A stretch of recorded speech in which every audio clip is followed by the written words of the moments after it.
Hello everyone, ನಾನಿವತ್ತು ಉತ್ತರ ಕರ್ನಾಟಕದ ಸ್ಪೆಷಲ್ ಜೋಳದ ರೊಟ್ಟಿ ಹೇಗೆ ಮಾಡೋದು ಅಂತ ತಿಳಿಸ್ಕೊಡ್ತಾ ಇದ್ದೀನಿ. ಒಂದು ಪಾತ್ರೆಯಲ್ಲಿ ನೀರನ್ನು ಬಿಸಿ ಮಾಡೋಕ್ಕೆ ಇಡಿ.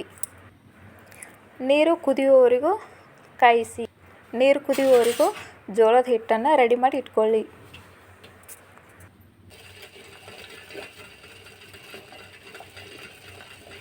ನೋಡಿ, ಇಲ್ಲಿ ಕುದೀತಾ ಇದೆಯಲ್ಲ, ಹಾಗೆ ನೀರನ್ನು ಚೆನ್ನಾಗಿ ಕುದಿಸ್ಬೇಕು. ಒಂದು ಪಾತ್ರೆಗೆ ಹಿಟ್ಟನ್ನು ಸಾನಿಸಿ ಇಟ್ಕೊಂಡಿರಬೇಕು. ಇಲ್ಲಿ ನೋಡಿ ಕಾಣ್ತಾ ಇದೆಯಲ್ಲ, ಹೀಗೆ ಸಾನಿಸಿ ಇಟ್ಕೊಂಡು ಕುದಿಯೋ ನೀರನ್ನು ಅದಕ್ಕೆ ಹಾಕಬೇಕು. ಹಾಕಿ ಅದನ್ನು ಚೆನ್ನಾಗಿ ಮಿಕ್ಸ್ ಮಾಡ್ಕೋಬೇಕು. ನಮ್ಮ ಮನೆಯಲ್ಲಿ ಹುಟ್ಟು ಇರಲಿಲ್ಲ ಅಂತ ನಾನು ಸ್ಪೂನ್ ತಗೊಂಡು ಮಿಕ್ಸ್ ಮಾಡ್ತಾ ಇದ್ದೀನಿ. ಸ್ವಲ್ಪ ಸ್ವಲ್ಪ ಹಿಟ್ಟು ನೀರಲ್ಲಿ ಮಿಕ್ಸ್ ಮಾಡ್ತಾ ಹೋಗಿ. ನೋಡಿ, ಅದನ್ನು ಚೆನ್ನಾಗಿ ಮಿಕ್ಸ್ ಮಾಡ್ಕೋಬೇಕು.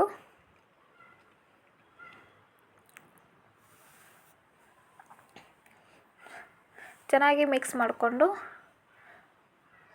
ಸ್ಪೂನ ತೆಗೆದಿಟ್ಟು ಅದರ ಹಿಟ್ಟನ್ನು ನಾದ್ಕೋಬೇಕು. ಹಿಟ್ಟು ಬಿಸಿ ಇರುವಾಗಲೇ ನಾದ್ಕೋಬೇಕು. ತಣ್ಣಗಾದರೆ ಸ್ವಲ್ಪ ಅದು ಗಟ್ಟಿ ಗಟ್ಟಿ ಆಗಿಬಿಡುತ್ತೆ. ಅದಕ್ಕೆ ಬಿಸಿ ಇರುವಾಗಲೇ ಚೆನ್ನಾಗಿ ನಾದ್ಕೊಂಡು ಬಿಡಬೇಕು ಹಿಟ್ಟು. ನೀರು ಬಿಸಿ ಇರುತ್ತೆ, ಸ್ವಲ್ಪ ಸ್ವಲ್ಪ ಮಿಕ್ಸ್ ಮಾಡ್ಕೊಳ್ಳಿ. ಬಿಸಿ ಕಮ್ಮಿ ಆದಮೇಲೆ ಚೆನ್ನಾಗಿ ಮಿಕ್ಸ್ ಮಾಡ್ಕೊಳ್ಳಿ. ರೊಟ್ಟಿ ಮಾಡು ಹದಕ್ಕೆ ಬರೋ ಥರ ಹಿಟ್ಟನ್ನು ನಾದ್ಕೊಂಡು ಬಿಡಿ.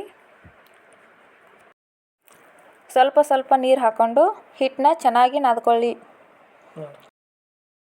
ನೋಡಿ, ಈ ಥರ ಮಿಕ್ಸ್ ಮಾಡ್ತಾ ಇರಬೇಕು.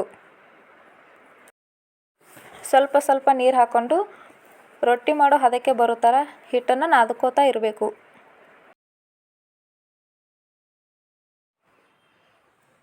ಹಿಟ್ಟು ರೊಟ್ಟಿ ಮಾಡೋ ಹದಕ್ಕೆ ಬರಬೇಕು. ಅಲ್ಲಿವರೆಗೂ ಅದನ್ನು ಹಿಟ್ಟನ್ನು ಚೆನ್ನಾಗಿ ನಾದ್ಕೊಂಡು ಹೋಗಬೇಕು.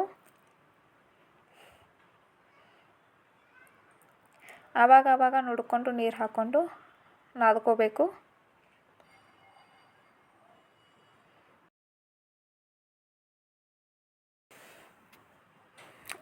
ಹಿಟ್ಟು ಮಿದು ಆಗಬಾರ್ದು, ತುಂಬ ಗಟ್ಟಿನೂ ಇರಬಾರ್ದು. ನಮಗೆ ರೊಟ್ಟಿ ಬಡಿಯೋ ಥರ ಕಂಫರ್ಟೇಬಲ್ ಆಗಿರಬೇಕು. ಆ ಥರ ಹಿಟ್ಟು ನಾದ್ಕೋಬೇಕು.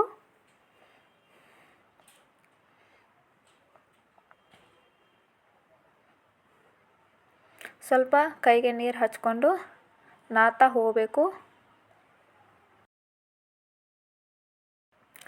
ನೋಡಿ, ಸ್ವಲ್ಪ ಹದವಾಗಿ ಬಂದಿದೆ ರೊಟ್ಟಿ ಹಿಟ್ಟು.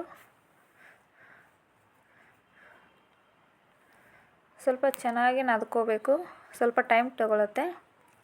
ರೊಟ್ಟಿ ಹಿಟ್ಟು ನಾದ್ಕೊಂಡು ಸೈಡ್ಗೆ ಇಟ್ಕೊಂಡು ನಮಗೆ ರೊಟ್ಟಿ ಯಾವ ಸೈಜ್ಗೆ ಮಾಡ್ತೀವಿ ಅಷ್ಟು ಹಿಟ್ಟು ತಗೊಂಡು ಸ್ವಲ್ಪ ಒಣ ಹಿಟ್ಟು ತಗೊಂಡು ರೊಟ್ಟಿನ ತಟ್ತಾ ಬನ್ನಿ. ಒಣ ಹಿಟ್ಟು ಹಾಕೋದ್ರಿಂದ ರೊಟ್ಟಿ ಅಂಟ್ಕೊಳ್ಳಲ್ಲ. ರೊಟ್ಟಿ ಚೆನ್ನಾಗಿ ತಿರುಗುತ್ತೆ. ರೊಟ್ಟಿ ಕೂಡ ಚೆನ್ನಾಗಿ ಬರುತ್ತೆ. ರೊಟ್ಟಿನ ಈ ಥರ ತಟ್ತಾ ಹೋಗಿ.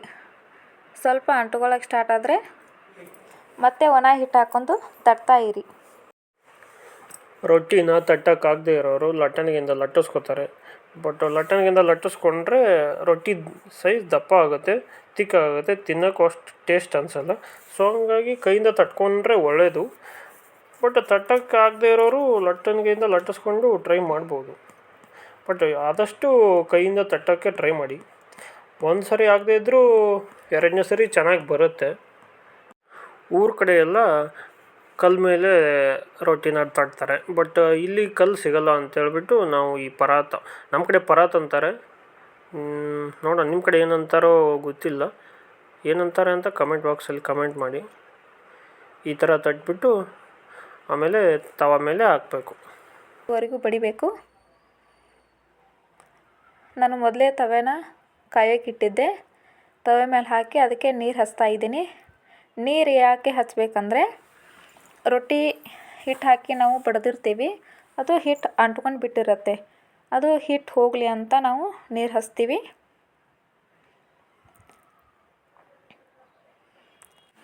ರೊಟ್ಟಿ ಒಂದು ಕಲೆ ಬೇಯ್ದ ಮೇಲೆ ಇನ್ನೊಂದು ಸೈಡಿಗೆ ತಿರುವಿ ಹಾಕಬೇಕು. ನೋಡಿ, ನಾನು ಸ್ಪೂನ್ ತೊಗೊಂಡು ತಿರುವಿ ಹಾಕ್ತಾಯಿದ್ದೀನಿ. ನೀವು ಹಾಗೆ ಕೈಲೇ ಹಾಕ್ಬೋದು. ನೋಡಿ ರೊಟ್ಟಿ ಉಬ್ತಾ ಇದೆ. ರೊಟ್ಟಿನ ಚೆನ್ನಾಗಿ ಸುಡಬೇಕು, ಹಸಿಬಿಸಿ ಸುಡಬಾರ್ದು. ಹಸಿಬಿಸಿ ಸುಟ್ಟರೆ ಅದು ಆರೋಗ್ಯಕ್ಕೂ ಒಳ್ಳೆಯದಲ್ಲ. ರೊಟ್ಟಿನ ಚೆನ್ನಾಗಿ ಸುಡಬೇಕು. ನೋಡಿ ಎಷ್ಟು ಚೆನ್ನಾಗಿ ಬಂದಿದೆ ಅಂತ ಜೋಳದ ರೊಟ್ಟಿ. ನೀವು ಒಂದು ಸಲ ಟ್ರೈ ಮಾಡಿ ನೋಡಿ, ಚೆನ್ನಾಗಿರುತ್ತೆ, ಆರೋಗ್ಯಕ್ಕೂ ಒಳ್ಳೆಯದಾಗಿರುತ್ತೆ ಜೋಳದ ರೊಟ್ಟಿ.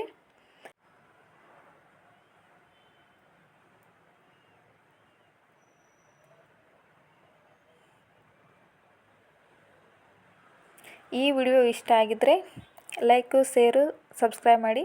Thank you for watching.